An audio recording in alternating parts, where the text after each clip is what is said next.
First Chronicle chapter 26. Duty of the gatekeeper. There are the division of gatekeeper from the Korah. There were Melissa, son of Korah, the family of Abisha, the son of Malelama, and were Zekchak, that the oldest, Jediah the second, the Zebadian the third, Jeniel the fourth, Alma the fifth, Johanna the sixth, and Amniel the seventh, the son of the Obed-Edom, also gatekeeper, were Shemaiah the oldest, Jerozabad the second, Joah the third, Sagar the fourth, Lassa the fifth, Amiel the sixth, Issachar the seventh, and Belitai the eighth. God had richly blessed the Obed-Edom. Edom's son had a son with great ability who earned the position of the great authority in the clan. The name were Ohnim, Rebel, Abed, and Elbin. Their relative Elihu and Sama were also very capable men. All these descendants of Abed, including their son and grandson, 62 of them in all, were very capable men, were qualified for the work. Melissa, 18th son, and the relative were also very capable men. Hoshsa of the Melissa appointed Sherman as the leader among his sons. So he was not the oldest. His other sons, including Hilkiah the second, Tabaliah the third, and Zachariah fourth, Hossa's son and relative, who served as the gatekeeper, number 13 in all. This division of the gatekeeper were named for their family leader, and like the other Levites, they served as the house and the Lord.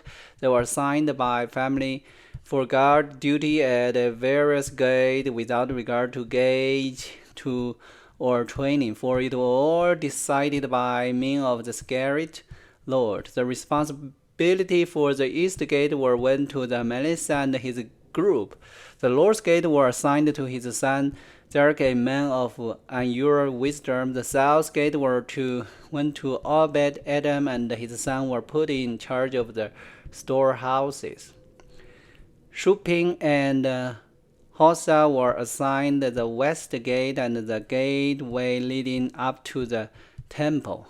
Guard duty were divided evening. 6 Levites were assigned each day to the east gate, 4 to the Lord's gate, 4 to the south gate, and 2 pair at the storehouse. 6 were assigned each day to the west gate, 4 to the gateway leading up to the temple, and 2 to the courtyard.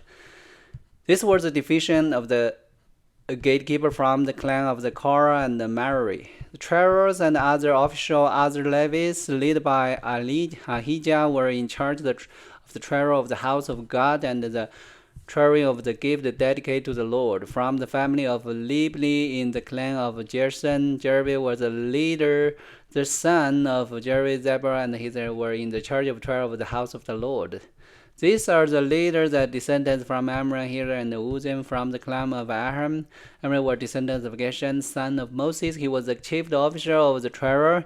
His relatives through Eleazar were Rehabiel, Jesha, Jorah, Zerich, and Salmos. Salmos and his relatives were in charge of the treasury, containing the gift that the king David and the family leader and the general and the captain and other officers of the army had dedicated to the Lord. These men dedicated some of the plunder they had gained in battle to maintain the house of the Lord.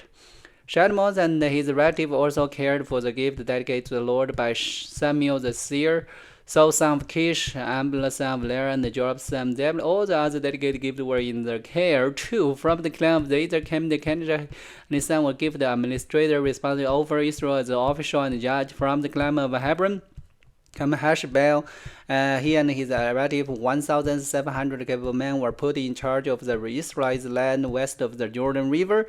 They were responsible for all the matter related to the king, the sins of the Lord, and the service of the king in that area.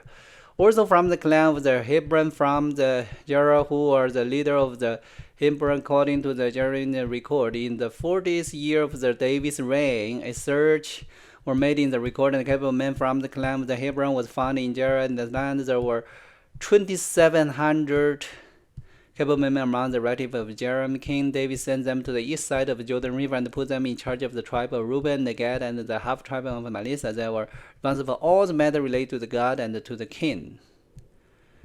Chapter 27, Military Commander and the Division. This is the list of Israelites general and captain and their officer who served the king by civil the army divisions that were on duty each month of the year. Each division served for 1 month and had 24,000 troops. Jeroboam son of Zebah was commander of the first division of 24,000 troops, which was on duty during the first month. He was a descendant of Perez and was in charge of all the army officers from the first month. Dottai, a descendant were commander of the division of 24,000, which was on duty during the second month. Mulligan was his chief officer. Benah, son of Pierce, was commander of the third division of 24,000 troops, who was on duty during the third month. There was Benah, who commanded David's elite military group known as the 30s. His son was his chief Asher brother, that was commander of the fourth division of 24,000 troops, which was on duty during the fourth month. Elisha was succeeded by the son and the other commander of the fifth division of 24,000 troops, which was on duty during the fifth month. Aaron, son of Galilee from the Kegel, was commander of the sixth division of the 24,000 troops, which was on duty during the sixth month. Helez, the descendant of Ephraim from Palan, was commander of the seventh division of 24,000 troops, which was on duty during the seventh month. Shebekah, a descendant of Zerah from Husah, was commander of the 8th division of the 24,000 troops, which was on duty during the 8th month. Abizar from Alsa in the territory of Benjamin was commander of the 9th division of the 24,000 troops, which was on duty during the 9th month. Mahara, a descendant of Zerah from Nephron, was commander of the 10th division, which was on duty during the 10th month. Benai from the Perim was commander of the Levi division of 24,000 troops, which was on duty during the 11th month. Helit, a descendant of Amram from the Lebanon, was commander of the 12th division of the 24,000 troops, which was on duty during the 12th month. The leader of the tribe, the following was the tribe of Israel and their leader: Reuben, Eliezer son of Zechari; Simon, Shadiel son of Makkah; Levi, Hamlin son Aaron, Zadok; Judah, Elihu; Isaac, Omer son of Michael; Zebulun, Ephraim son of the Dublin; Joseph son of Ephraim son of Samneh; Manasseh was the George son of the Manasseh in Gilead; Adol son of Zalik; Benjamin, Jesse son of the Abradan; Azar of the Jordan. There were the leader of the tribe of Israel. When David took his census, he did not count those who were younger than 20 years old, because the Lord had promised to make the Israelites the numbers of the star in the heaven. Joab, son of Ner, began the census, but never finished it, because the anger of the God fell on Israel. The total number was never recorded in King David's official records. Official of David's kingdom, Amnon, son of the Adil, was in charge of police. Travel, Jonathan, son of Uzziah, was in charge of the region travel throughout the town, village, and the forest of Israel. Ezra, son of Gad, was in charge of field work who formed the king's land. Shimei from them was in charge of the king's vineyard. Zadbi from the servant was responsible for the grapes and the supply of wine. Bahana from Gad was in charge of the king's olive grove and the cemetery tree in the Judas. Josh was responsible for the supply of olive oil. Shitrai from Sharon was in charge of the cattle on the Sharon plain. Shaphat son of David was responsible for the cattle in the village. Abiel the man was in charge of the camel. Jedi from them was in charge of the donkey. Jezik and were in charge of king flock, the sheep and the goat. All these officials were overseers of King David's property. Jonathan, David's uncle, was a wise counselor to the king, a man of great insight and a scribe. Jehaziel was responsible for teaching the king's son, and it was the royal advisor. Hushai was the king's friend, and it was successful by, and Joab was the commander of the king's army.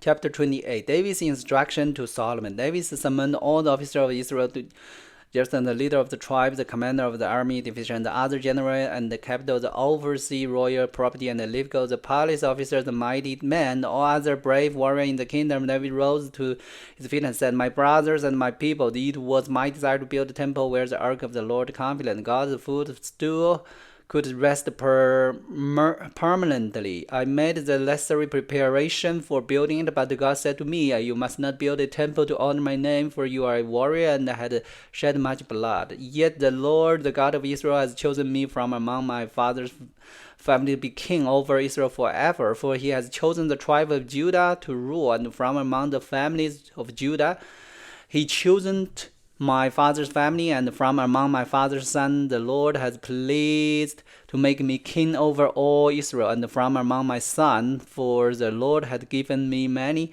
He chose Solomon to succeed me on the throne of Israel and to rule over the Lord's kingdom. He said to me, your son Solomon will build my temple and its courtyard, for I have chosen him as my son, and I will be his father, and if he continue to obey my commandment and regulation as he does now, I will make his kingdom last forever. So now, with God as my witness, and in the sight of all Israel, the Lord assembled, I give you this charge. Be careful to obey all the command of the Lord your God, so that you may continue to possess this good land and leave it to your children as a permanent inheritance. And Solomon my son learned to know the God of your ancestor intimately, worship and serve him with your whole heart and a willing mind. For the Lord sees every heart and knows every plan and thought. If you seek him, you will find him, but if you forsake him, he will reject you forever. So take this seriously. The Lord has chosen you to build a temple as his sanctuary. Be strong and do the work.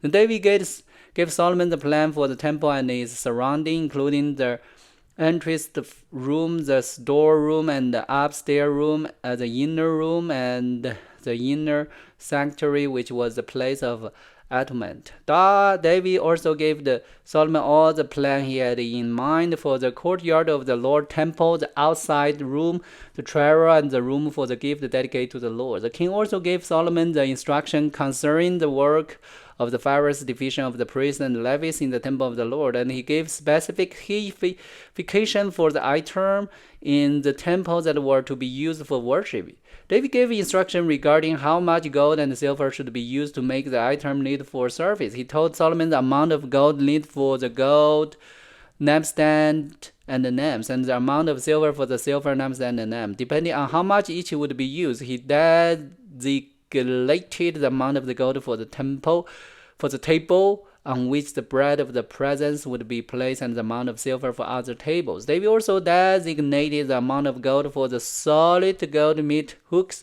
used to handle the sacrificial meat and for the basin, pitchers and dishes, as well as the amount of silver for every dish. He designated the amount of the refined gold for the altar of incense. Finally, he gave him a plan for the Lord's chariot, the gold cherubim, whose wings were stretched out over the ark of the Lord's covenant. Every part of this plan, David told Solomon, was given to me in writing from the hand of the Lord. Then David continued to be strong and courageous and do the work. Don't be afraid or discouraged, for the Lord God, my God, is with you. He will not fail you or forsake you. He will see to it that all the work related to the temple of the Lord is finished correctly. The various divisions of priests and Levites were served in the temple of the God. Others with skill of every kind will volunteer, and the official and the entire nation are at your command. Then we're going to the chapter 29. So those three chapters is talking about more David signed the duty and the army's duty, and also is guided, prepared for his son Solomon to build the temple. Alright, so that is today's Bible learning. Hope you like it. God bless everyone. Let's see you tomorrow.